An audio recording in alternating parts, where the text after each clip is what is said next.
Ladies and gentlemen, Ronald Reagan. Good evening.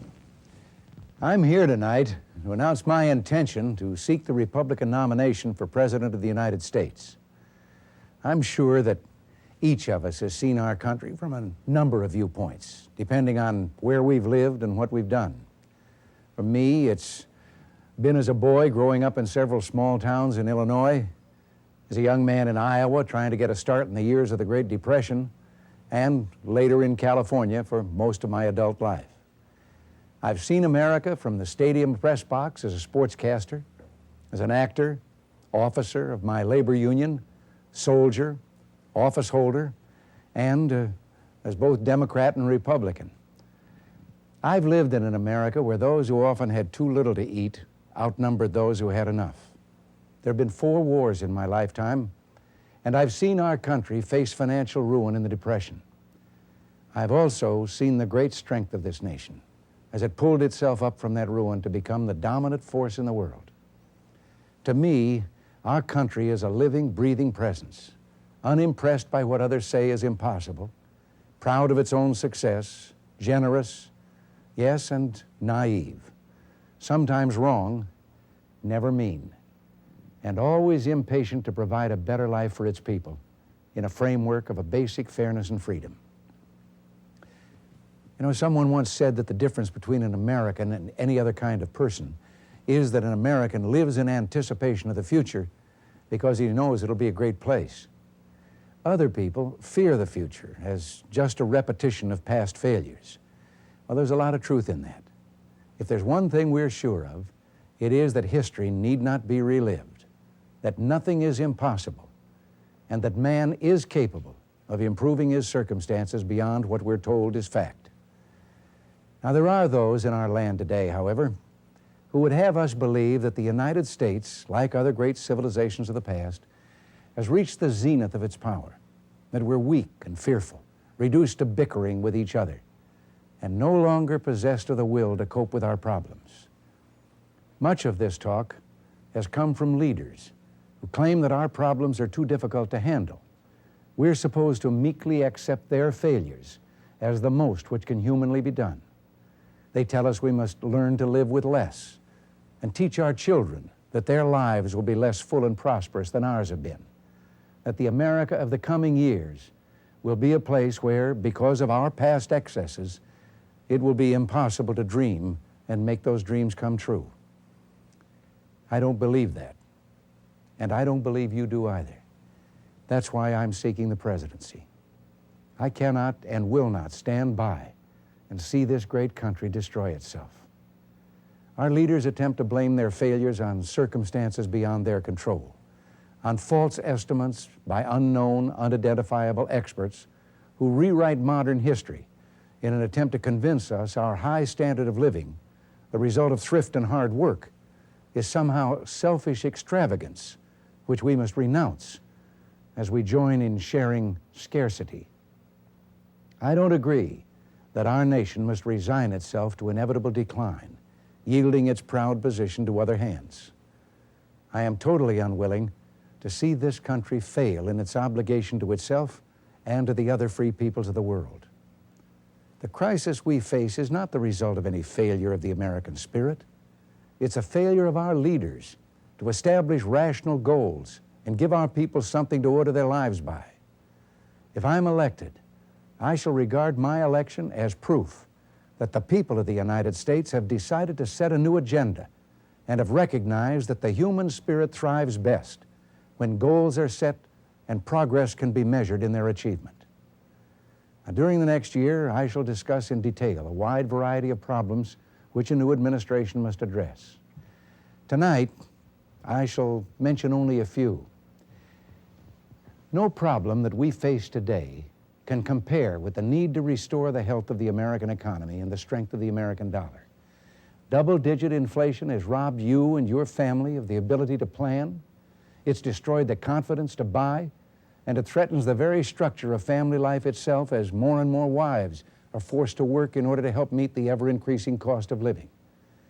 At the same time, the lack of real growth in the economy has introduced the justifiable fear in the minds of working men and women who are already overextended that soon there will be fewer jobs and no money to pay for even the necessities of life. And tragically, as the cost of living keeps going up, the standard of living, which has been our great pride, keeps going down. The people have not created this disaster in our economy. The federal government has. It has overspent, overestimated, and overregulated. It has failed to deliver services within the revenue it should be allowed to raise from taxes. In the 34 years since the end of World War II, it has spent $448 billion more than it has collected in taxes. $448 billion of printing press money, which has made every dollar you earn worth less and less. At the same time, the federal government has cynically told us that high taxes on business will in some way solve the problem and allow the average taxpayer to pay less. Well, business is not a taxpayer. It is a tax collector.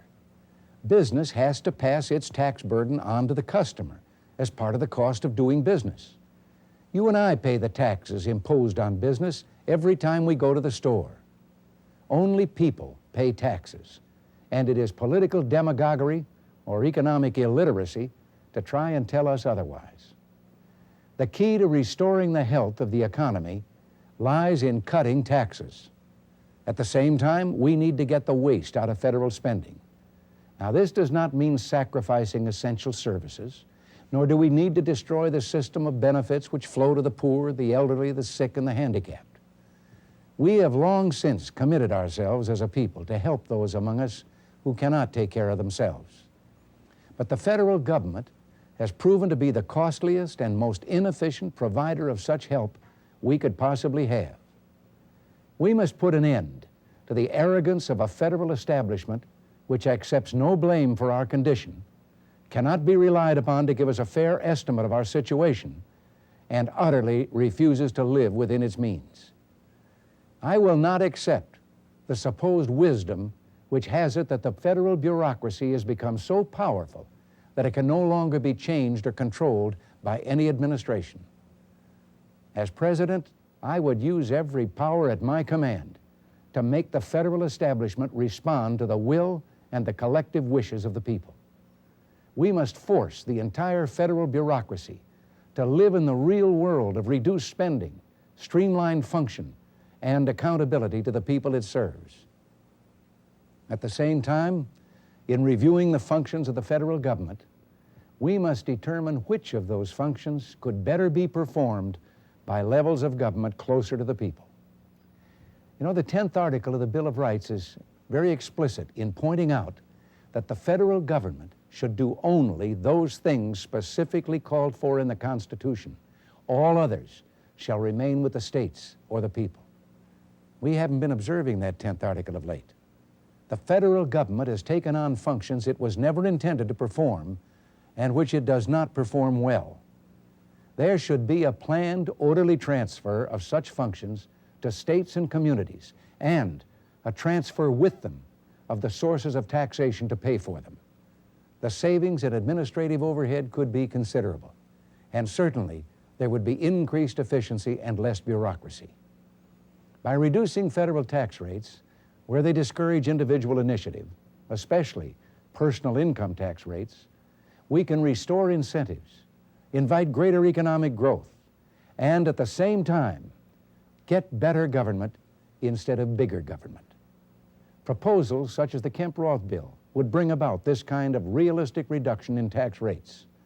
In short, a punitive tax system must be replaced by one that restores incentive for the worker and for industry, a system that rewards initiative and effort and encourages thrift. Now, all these things are possible. None of them will be easy, but the choice is clear. We can go on letting the country slip over the brink of financial ruin with the disaster which this means for the individual, or we can find the will to work together to restore confidence in ourselves and to regain the confidence of the world. I've lived through one depression. I carry with me the memory of a Christmas Eve when my brother and I and our parents exchanged our modest gifts. There was no lighted tree as there had been on Christmases past. I remember watching my father open what he thought was a greeting from his employer. We all watched, and yes, we were hoping it was a bonus check. It was noticed that he no longer had a job. And in those days, the government ran radio announcements telling workers not to leave home looking for jobs. There were no jobs. I'll carry with me always the memory of my father sitting there, holding that envelope, unable to look at the rest of us. I cannot and will not stand by while inflation and joblessness destroy the dignity of our people. Another serious problem which must be discussed tonight is our energy situation. Our country was built on cheap energy. Today, energy is not cheap, and we face the prospect that some forms of energy may soon not be available at all. Now, last summer, you probably spent hours sitting in gasoline lines. This winter, some will be without heat, and everyone will be paying much more simply to keep home and family warm. If you ever had any doubt of the government's inability to provide for the needs of the people, just look at the utter fiasco we now call the energy crisis. Not one straight answer, nor any realistic hope of relief, has come from the present administration in almost 3 years of federal treatment of the problem. As gas lines grew, the administration again panicked and now has proposed to put the country on a wartime footing. But for this war, there's no victory in sight. And as always, when the federal bureaucracy fails, all it can suggest is more of the same. This time, it's another bureau to untangle the mess made by the ones we already have. But this just won't work. Solving the energy crisis will not be easy, but it can be done. First, we must decide that less is not enough. Next, we must remove government obstacles to energy production. And we must make use of those technological advantages we still possess. It is no program simply to say, use less energy. Of course, waste must be eliminated and efficiency promoted. But for the government simply to tell the people to conserve, that's not an energy policy. At best, it means we'll run out of energy a little more slowly. But a day will come when the lights will dim and the wheels of industry will turn more slowly and finally stop. As president, I will not endorse any course which has this as its principal objective. We need more energy, and that means diversifying our sources of supply away from the OPEC countries. Yes, it means more efficient automobiles, but it also means more exploration and development of oil and natural gas here in our own country. The only way to free ourselves from the monopoly pricing power of OPEC is to be less dependent on outside sources of fuel. The answer, obvious to anyone except those in the administration, it seems, is more domestic production of oil and gas. We must also have wider use of nuclear power, within strict safety rules, of course. There must be more spending by the energy industries on research and development of substitutes for fossil fuels. In years to come, solar energy may provide much of the answer, but for the next 2 or 3 decades, we must do such things as master the chemistry of coal. Putting the market system to work for these objectives is an essential first step for their achievement. Additional multi-billion-dollar federal bureaus and programs are not the answer. In recent weeks, there's been a lot of talk about excess oil company profits. I don't believe we've been given all the information we need to make a judgment about this, and we should have that information. Government exists to protect us from each other. It is not government's function to allocate fuel or impose unnecessary restrictions on the marketplace. It is government's function to determine whether we're being unfairly exploited, and if so, to take immediate and appropriate action. As president, I would do exactly that. On the foreign front, the decade of the 1980s will place severe pressures upon the United States and its allies. We can expect to be tested in ways calculated to try our patience, to confound our resolve, and to erode our belief in ourselves. During a time when the Soviet Union may enjoy nuclear superiority over this country, we must never waver in our commitment to our allies, nor accept any negotiation which is not clearly in the national interest. We must judge carefully. Though we should leave no initiative untried in our pursuit of peace, we must be clear-voiced in our resolve to resist any unpeaceful act wherever it may occur. Negotiation with the Soviet Union must never become appeasement. For most of the last 40 years, we've been preoccupied with the global struggle, the competition with the Soviet Union, and with our responsibilities to our allies. But too often in recent times, we've just drifted along with events, responding as if we thought of ourselves as a nation in decline. To our allies, we seem to appear to be a nation unable to make decisions in its own interests, let alone in the common interest. Since the Second World War, we've spent large amounts of money and much of our time protecting and defending freedom all over the world. We must continue this, for if we do not accept the responsibilities of leadership, who will? And if no one will, how will we survive? The 1970s have taught us the foolhardiness of not having a long-range diplomatic strategy of our own. The world has become a place where, in order to survive, our country needs more than just allies. It needs real friends. Yet in recent times, we often seem not to have recognized who our friends are. This must change. It is now time to take stock of our own house and to resupply its strength. Part of that process involves taking stock of our relationship with Puerto Rico.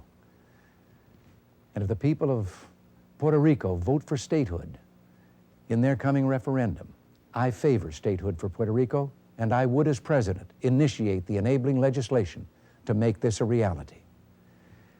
We live on a continent whose 3 countries possess the assets to make it the strongest, most prosperous, and self-sufficient area on earth.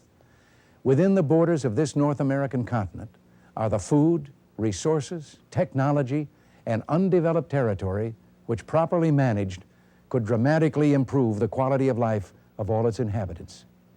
It's no accident that this unmatched potential for progress and prosperity exists in 3 countries with such long-standing heritages of free government, and so a developing closeness among Canada, Mexico, and the United States. A North American accord would permit achievement of that potential in each country beyond that which I believe any of us, strong as we are, could accomplish in the presence, or the absence, I should say, of such cooperation. In fact, the key to our own future security may lie in both Mexico and Canada becoming much stronger countries than they are today. No one can say at this point precisely what form future cooperation among our 3 countries will take. But if I am elected president, I would be willing to invite each of our neighbors to send a special representative to our government to sit in on high-level planning sessions with us as partners mutually concerned about the future of our continent. First, I would immediately seek the views and ideas of Canadian and Mexican leaders on this issue and work tirelessly with them to develop closer ties among our peoples.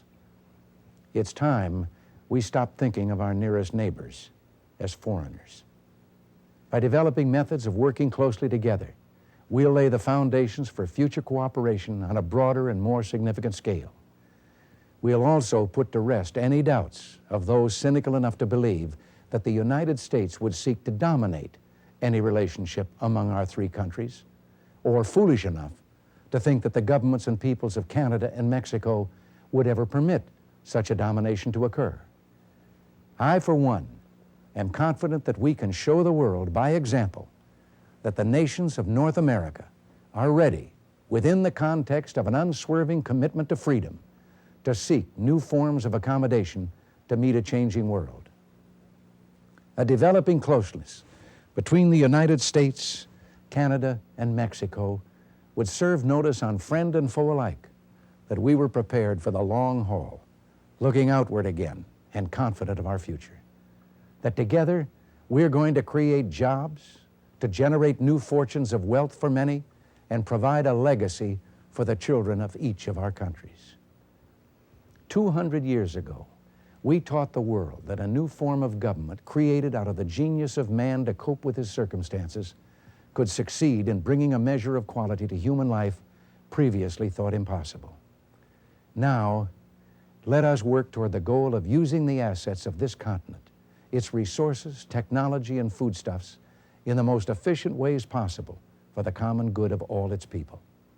It may take the next 100 years, but we can dare to dream that at some future date, a map of the world might show the North American continent as one in which the peoples and commerce of its 3 strong countries flow freely across their present borders. In recent months, leaders in our government have told us that we, the people, have lost confidence in ourselves, that we must regain our spirit and our will to achieve our national goals. Well, it's true, there is a lack of confidence and unease with things the way they are. But the confidence we've lost is confidence in our government's policies. Our unease can almost be called bewilderment at how our defense strength has deteriorated. The great productivity of our industry is now surpassed by virtually all the major nations who compete with us for world markets, and our currency is no longer the stable measure of value it once was. But there remains the greatness of our people, our capacity for dreaming up fantastic deeds and bringing them off to the surprise of an unbelieving world.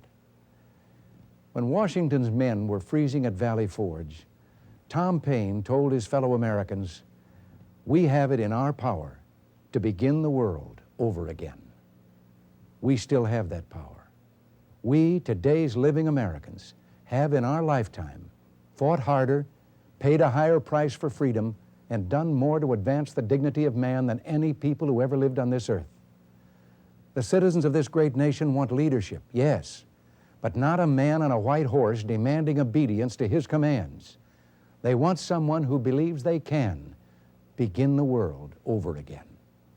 A leader who will unleash their great strength and remove the roadblocks government has put in their way. I want to do that more than anything I've ever wanted. And it's something that I believe with God's help I can do. I believe this nation hungers for a spiritual revival, hungers to once again see honor placed above political expediency, to see government once again the protector of our liberties, not the distributor of gifts and privilege. Government should uphold and not undermine those institutions which are custodians of the very values upon which civilization is founded: religion, education, and above all, family.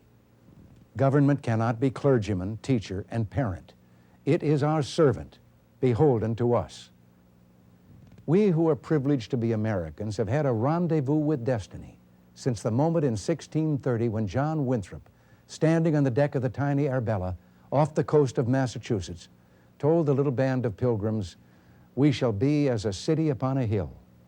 The eyes of all people are upon us, so that if we shall deal falsely with our God in this work we have undertaken, and so cause him to withdraw his present help from us, we shall be made a story and a byword throughout the world." A troubled and afflicted mankind looks to us, pleading for us to keep our rendezvous with destiny, that we will uphold the principles of self-reliance, self-discipline, morality, and above all, responsible liberty for every individual, that we will become that shining city on a hill. For our country's future, I pledge you my every effort. I ask for your prayers and your support. I believe that together we can keep this rendezvous with destiny. Thank you, and good night.